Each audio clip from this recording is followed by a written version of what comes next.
Bonjour les CE2, alors aujourd'hui on va faire une petite séance d'espace. Ça, normalement vous auriez dû le faire avec maîtresse Marguerite le jeudi, mais c'était important donc on va le faire quand même. Vous avez une petite feuille d'exercice qui est photocopiée dans votre dossier de photocopie que vous êtes allé chercher à la mairie.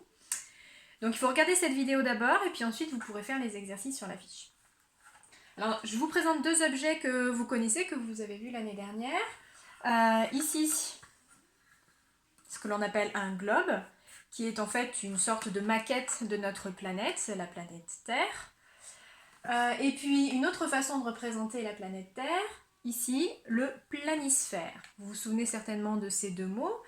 Le plus compliqué, planisphère, quand on l'écoute, on entend bien dans planisphère le mot plat, et puis le mot sphère. En fait, c'est la sphère de la Terre qui a été déroulée et mise à plat.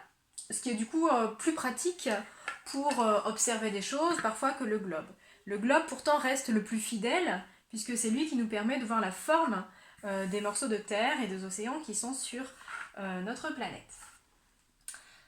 Vous aurez du coup des petits exercices sur le globe, à savoir remarquer quelques éléments que vous connaissez peut-être déjà. Pour se repérer sur notre globe, on utilise un nom spécifique pour qualifier ce qui se trouve tout en haut, ce qu'on appelle le pôle Nord, et puis l'équivalent qui se trouve tout en bas, le pôle Sud. Alors vous remarquerez, ça on le verra après quand vous serez un peu plus grand en CM1, CM2, que le pôle Nord et le pôle Sud sur le globe ils ne sont pas tout à fait pile poil en haut, pile poil en bas, et la Terre est un peu comme penchée, d'accord? Vous le voyez du coup sur le globe.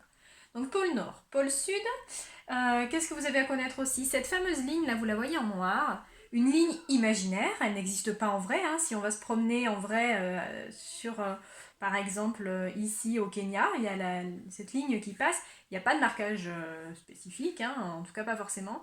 Ici passe ce qu'on appelle l'équateur. Équateur, c'est un mot un peu compliqué aussi, mais qui veut dire égal. Équa, ça veut dire égal quand on fait, quand vous serez plus grand, des équations, ou quand on entend le mot égal. Et pourquoi ça s'appelle égal, cette ligne, équateur? Parce qu'elle partage la Terre en deux parties égales. Vous voyez, ça fait une partie en bas, une partie en haut, qui sont des demi-sphères. Un autre mot pour désigner ces demi-sphères, un peu plus compliqué, mais que vous devrez connaître, c'est le mot hémisphère. Hémi, c'est un mot qui veut dire demi. D'accord? Donc en un seul mot, le mot hémisphère, avec un H, hémi, et puis après sphère, qui veut dire une boule. D'accord? Donc hémisphère nord et hémisphère sud. Voilà, vous connaissez du coup les mots du globe importants. On a dit donc hémisphère, qui était compliqué, et le mot équateur, qui est un petit peu compliqué, et qui veut dire égal. Ok. Voilà pour le vocabulaire sur le globe. Maintenant, ces choses, on les retrouve aussi sur le planisphère. Sauf que du coup, cela a été étendu à plat. Donc en fait, le pôle Nord, on le retrouve un petit peu en bande, tout en haut, ici sur notre planisphère. Ce qui fait que d'ailleurs, il est un petit peu déformé, parce que quand on l'a étendu, on a l'impression qu'entre ce point et ce point, eh bien, il y a beaucoup de kilomètres. En vrai, si on regarde sur le globe, bon, il n'y a pas beaucoup de kilomètres en fait. C'est l'inconvénient du planisphère, ça déforme un petit peu. Vous avez aussi le pôle sud en bas du planisphère. Et vous retrouvez sur le planisphère cette fameuse ligne, et on la voit un petit peu moins ici sur ma carte, qui s'appelle l'équateur. Ici, elle est ici. Voilà. Et qui partage notre planisphère en deux parties égales. Sur ce planisphère, vous devez savoir repérer notre pays, la France. La France, en général, sur nos cartes, c'est plutôt facile parce qu'elle se trouve toujours au milieu, ce qui n'est pas forcément le cas dans d'autres pays, mais voilà, pour le coup, il va falloir vous apprendre à vous repérer sur la carte. La France se trouve ici, c'est un tout petit pays parmi toutes les autres étendues de terre. Toutes ces étendues de terre, d'ailleurs, vous voyez qu'ici sur mon planisphère, elles ont des couleurs. On a mis une même couleur sur un même morceau de terre pour désigner des continents. C'est un autre mot qu'il va falloir connaître. Un continent, c'est un très grand morceau de terre entouré de mer.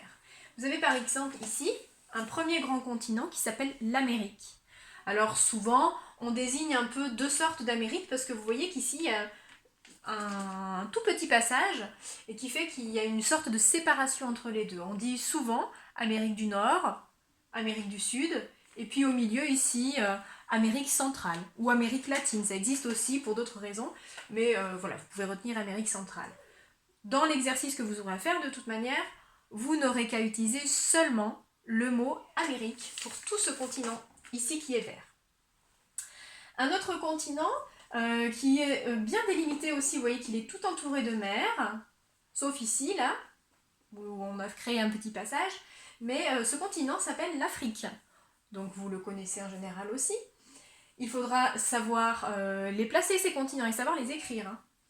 Ensuite, un autre continent ici en bleu, alors entouré de mer, oui, presque partout, sauf ici. Là, il n'y a pas de mer, il y a même une petite montagne en fait, qui fait une sorte de séparation entre ce continent et celui-ci. Ce continent, vous le connaissez certainement, c'est le nôtre, où il y a la France, c'est l'Europe. Voilà, et donc de l'autre côté de cette barrière de montagne, un autre continent très vaste, ici en rose sur ma carte, qui s'appelle l'Asie.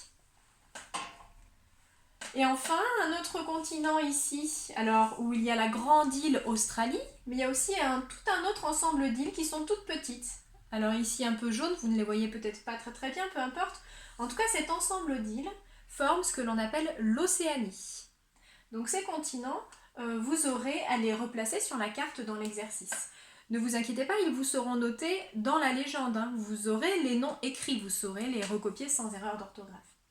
Et enfin un dernier qui n'est pas tout le temps représenté, parce que parfois sur les planisphères, eh bien, il est difficile de le faire apparaître. C'est d'ailleurs le cas sur votre planisphère, il y a eu une petite erreur, il a oublié d'être rajouté. Donc vous n'aurez qu'à faire un petit arc de cercle, voilà tout en bas. En fait ici, au pôle sud, il y a quand même un morceau de terre, on voit hop, ici sur le globe, ce qui est blanc, un morceau de terre qui fait tout le tour, hein, qui fait tout le pôle sud, et qui s'appelle l'Antarctique. Donc vous aurez à le rajouter. Donc voici pour les continents. Ensuite, je vous ai dit, ces continents, ils sont entourés de mers, ou de très grandes mers, des très grandes mers qu'on appelle les océans. Vous avez ici l'océan Pacifique. C'est le plus grand de notre planète. Je vous montre même sur le globe. Regardez à quel point il est grand. Si on regarde ce côté de notre globe, on ne voit que du bleu. C'est l'océan Pacifique. En fait, il représente quasiment la moitié de notre planète, cet océan Pacifique. Il est très très grand. Pourquoi sur le planisphère, on n'a pas l'impression qu'il est si grand? C'est parce qu'en fait, il est coupé en deux. Précisément, là où on a ouvert le globe pour l'étendre comme une carte, eh bien on a découpé exactement l'endroit que je vous ai montré, là où il y avait le moins de pays. Pour ne pas découper des continents, on a décidé de couper le globe ici. Ce qui fait qu'après, quand on ouvre la carte, eh bien, il y a un morceau de l'océan Pacifique sur le côté gauche et un autre morceau de l'océan Pacifique sur le côté droit. Mais bien sûr, du coup, cet endroit-là, là où je mets mon doigt, il est juste à côté de celui-ci, si je referme ma carte. Donc voici l'océan Pacifique. Ensuite, un autre océan que vous aurez à connaître, c'est celui-ci, qui sépare l'Amérique de notre continent et du continent africain. Tout cet océan s'appelle l'océan Atlantique. Vous allez peut-être parfois aller vous baigner dans l'océan Atlantique, puisque au bord de la France, ici, sur la côte ouest, il y a beaucoup de plages qui sont, du coup, dans l'océan Atlantique. Un autre océan, c'est l'océan Indien. Alors, il est facile à retenir si vous connaissez un pays en Asie qui s'appelle l'Inde. L'Inde, c'est ce pays qui fait une sorte de pointe, avec une petite île juste à côté. Et bien du coup, c'est un pays très important en Asie, très peuplé, et qui a donné son nom du coup à cet océan qui est juste ici, l'océan Indien. Et enfin, les deux autres océans que vous aurez à connaître sont plutôt faciles à retenir. C'est un océan qui est plutôt vers le pôle Nord et l'autre océan qui est plutôt au pôle Sud. Celui qui est tout au nord, vous vous doutez bien qu'il va être très très froid. C'est pourquoi on l'a appelé l'océan glacial arctique. Et le deuxième, qui est le symétrique mais plutôt au sud, il porte quasiment le même nom. Océan glacial, parce qu'il est aussi très froid, mais cette fois-ci antarctique. D'accord? Donc océan glacial arctique, océan glacial antarctique, parce qu'il y a le continent antarctique au pôle sud. Voilà pour les noms de continents, d'océans. Vous savez du coup maintenant tout. J'essaie de voir s'il ne me manque rien pour que vous puissiez réussir votre exercice. Ah oui, ici une dernière chose qui est dans la partie leçon que vous aurez pour la prochaine fois. Tout au nord, ici, au pôle Nord, ici, il y a bien des endroits où on peut aller. Vous avez certainement déjà vu des images du pôle Nord, il y a des animaux qui y vivent. Ce n'est pas considéré comme un continent parce que ce n'est pas de la terre ferme. En fait, ce n'est fait que de glace. Et ces immenses morceaux de glace, on appelle cela de la banquise. Vous le savez, vous avez déjà lu des histoires de banquise.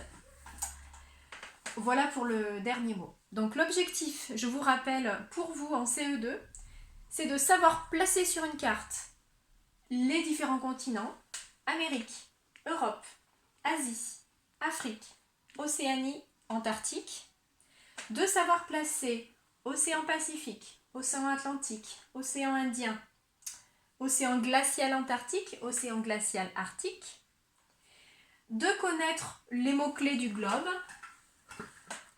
pôle Nord, pôle Sud, équateur, que cette partie s'appelle l'hémisphère Nord et cette partie l'hémisphère Sud. Et tous ces mots-là, vous devez savoir les écrire. Alors certains sont faciles, d'autres plus compliqués. Eh bien, il va falloir vous accrocher et les réviser souvent. Attention à un piège. Dans le mot Arctique ou Antarctique, il y a une lettre muette qu'on n'entend pas et que vous oubliez très souvent. Alors un petit conseil, c'est que quand vous apprenez ce mot-là, eh bien prononcez cette lettre, tant pis, il vaut mieux la prononcer si quand vous l'apprenez. On pourrait dire arctique, comme un arc, et après tic, arctique. Et c'est pareil pour l'océan Antarctique, parce que du coup, on entend le mot arctique dans Antarctique. Voilà, donc cette lettre C, qui ne se prononce pas, mais qui est bien là quand on écrit le mot. Donc pour la première fois, vous aurez à faire le devant de la fiche, d'accord, le recto. Et puis pour la semaine suivante, vous ferez le verso. Vous n'hésitez pas à regarder la vidéo plusieurs fois si cela vous aide. Allez, bon courage!